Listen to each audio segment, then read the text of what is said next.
Eny ary araka ny efa nambarako teo dia mandray vahiny isika Lalatina Rakotondrazafy miarabana olo Lalatina Rakotondrazafy tonga soeto amin'ny Fréquence Plus. Faly miaraba antsika rehetra amin'izao maraina izao miaraba manokana ny fianakaviam-be ny Fréquence Plus izay isaorako manokana ihany koa satria nanasa amin'izao fotoana maraina izao. Afana manana ity sehatra ity efa mitafantafana amintsika rehetra dia manantitra ny rahaba mba hampirarintsoa ho an'ny mpiaino ny Fréquence Plus rehetra ihany koa amin'izao maraina izao dia misaotra mihaino an'ity fotoanantsika androany maraina ity. Ia dia sady misaotra anao ihany koa nanaiky nasaina tato anatiny ity fandarana ity satria iverina fa zava-dehibe indray ny faneho-kevitra ho ataontsika sy ny adevitra atao eto amin'ity maraina ity inona fa ho ankafizin'ny mpiaino ary ho hisy tsoa-kevitra any amin'ny farany fandarantsika araka ny efa nambarako teo dia mbola anana anjara ny mpiaino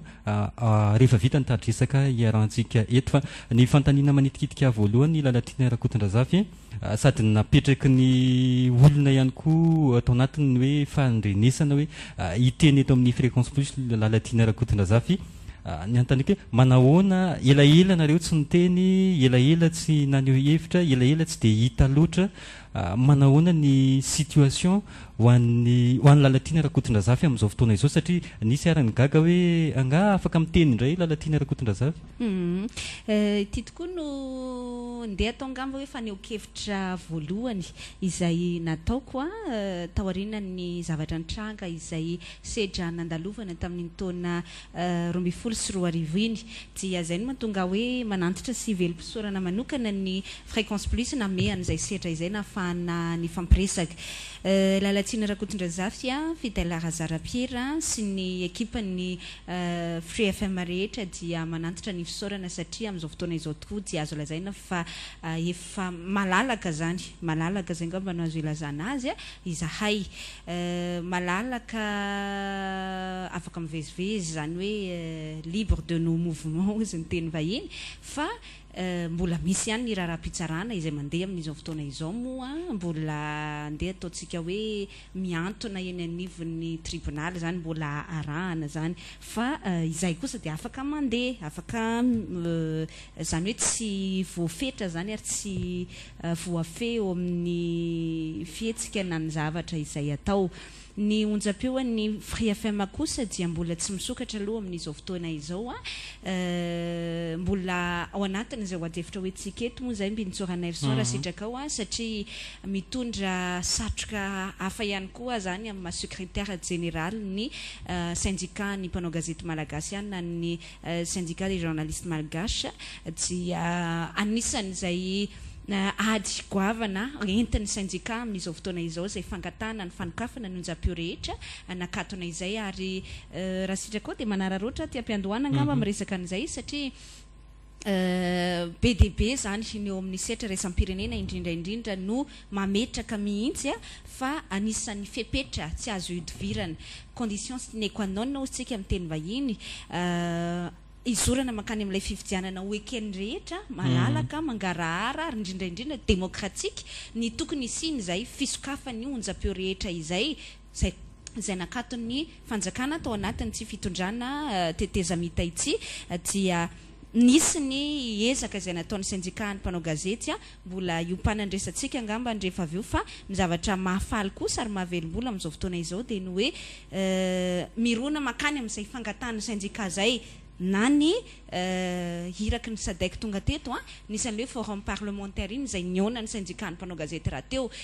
Joachim Sisano izay farany teo vao nandalo teto ary io zao ny fivorian'ny filan-kevitry ny filaminana sy ny fandriam-pahalemana eo anivon'ny vondrona afrikanina izay nametraka mihitsy hoe mbola misy tsy voaja ao anatin'io feuille de route na ny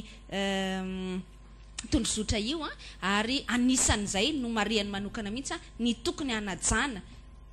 strictement zany hoe tsisy tokony iadikevitra fa atsaina araky ny antsipiriany ny fahalalana iteny ny fahalalana asa fanaova gazety liberté d'expression liberté de la presse ary mizotra makany amin'ilay fangatahany syndicat zay iara-panantena moa ary anoizana n'izay ezaka natao zay Bintsora Neveson mikasika ny hoe tokony kosa ary aradrariny loatra raha misokatra ny Aino Amanjery zay nakatona tao anatiny niteteza mita iny raha iroso amin'ny fifidianana isika ny antony tsotra rehefa zavaiko amin'ny olona foana Bintsora Neveson dia hoe ny candidat ny fitondram-panjakana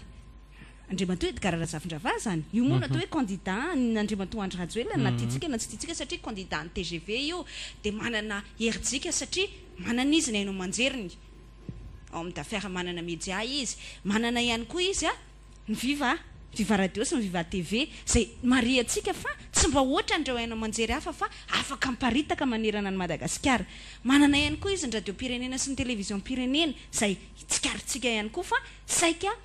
misy monopole ny olona eo amin'ny fitondrana zany hoe misy karazana mpimamba ny olona eo amin'ny fitondrana manana izy zany andreo Aino Amanjery akaiky ny fitondrana izay manohana azy zay tsy voatohitohina tsy voakitikitika malalaka etsakilany kosa zany ireo candidat rehetra za tsy miteny hoe manohana candidat iza na manohana candidat iza fa ny candidat rehetra na ny antoko maintso io na ny PDB zao ny milaza hoe anao ilatsaka ovidina ny Sylvain Rabetsaro na Hadzo Andrenaina Arvelo ny général Vital Camille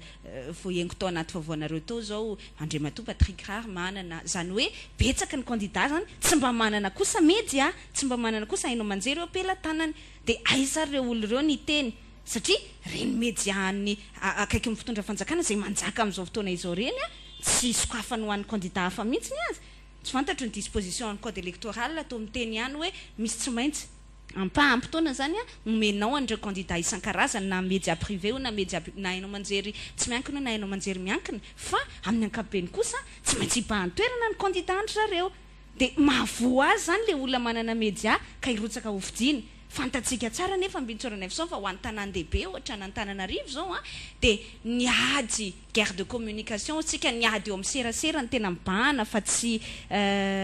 tahaka ny any amin'ny faritany zany satria eto manko sarotsarotra ny manao alabato sarotsarotra ihany no andeha ataontsika hoe tena mitruqué zany na manao osika amin'ny voka-pifidianana dia tsy maintsy misy guerre na communication mafy zany dia tsy mety kosa satria satria mitanila tsy mifandanja lasa ohatrany hoe aiza zany zao ny teny ireo candidat hafa rehetrarehetra ireo rehefa tsy mahazo ny médiany akaiky mpitondra fanjakana dia lojika ary ahafahana manana fifidianana ekeny rehetra satria ny olana ane rehefa avy eo dia hoe tsy nitovy ny herintsika tsisy égalité de chance zay tsy anaiky an'io zany hoe raha tena tiatsika zany ny ampanao ny fifidianana io araka ny tokony ho izy fepetra anankiray tsy azo hidivirana ny sokafany eo Aino Amanjery isan-karazany zay nakato ny fitondram-panjakana io ary tena ady mafy hatrehan'ny syndicat ny mpanao gazety zay lafin-javatra zay raha sitra koa mbola iverenantsika fa zay tsy maintsy nafitiniko kely Bintsora Neveson aleo tonga dia hijanona amin'izay resaka zay ihany sika dia resaka raharam-pirenena madiodio rehefa avy eo ny fantaniana tiako apetraka lalatiana hoe inona ny karazana argument zany hoentin'ny syndicat ohatra angatana izay famoahana n'ilay onjam-peo sy télévision nakatona izay satria tadiditsika ohatra ny ministre ny serasera efa niteny mihitsy fa hoe raha mbola izany eto tsy misokatra io ny maro amin'ireo onjam-peo ireo no misy ataoko hoe mandeha raha-pitsarana amin'izao fotoana izao inona le karazana argument zany akoatra le no azavainao teo hoe resaka fitoniana ahafahana hoe manokatra n'ireo onjam-peo ireo tsika nametraka Bintsora Neveson tao anatin'ny tondrozotra ary nekeny ny mpitondra fanjakana amin'izao fotoana izao nampidirina ho lalàna no hoe fanajana n'izay fahalalàna iteny sy ny fahalalàna aneo hevitra izay na tiatsika na tsy tiatsika ny fanenjehana andreo Aino Amanjery afa-tsy ny hoe kosa nga hoe nampiasa cocktail molotov nga ka tsy mifaka fa hoe eloka inona moa zany infraction de droit commun zany hoe tsy azonao atao ny mampianatra cocktail molotov ao anatin'ny onjam-peo fa amin'ny ankapobeny kosa Bintsora Neveson dia resaka fanenjehana noho ny fahalalàna maneho hevitra nahazo andreo Aino Amanjery zay nakatona indrindra ohatran'ny Free FM zao zay tsy ierena resaka tsy mamenatra ary tsy afenina ny mikasika an'izany ohatra ihany koa zao hoe misy Aino Amanjery zay nakatona zay hitanao hoe fanohitohinana noho ny faneho-kevitra ara-politika zany tao anatiny ka na titsika na tsy titsika mipetraka ao anatin'io tondrozotra eo amin'ny atiny anjin'ny fahinam-bifolo manao hoe tokony hajanony fitsarana ozy izay fanenjehana ara-politika ho an'ny olona tsy mitovy hevitra mpitondra fanjakana zany mpanohitra moa ny teneniny fa azo lazaina hoe média d'opposition reo média reo hainao manjery zay nakatony reo tokony hajanona ozy ary lalàna io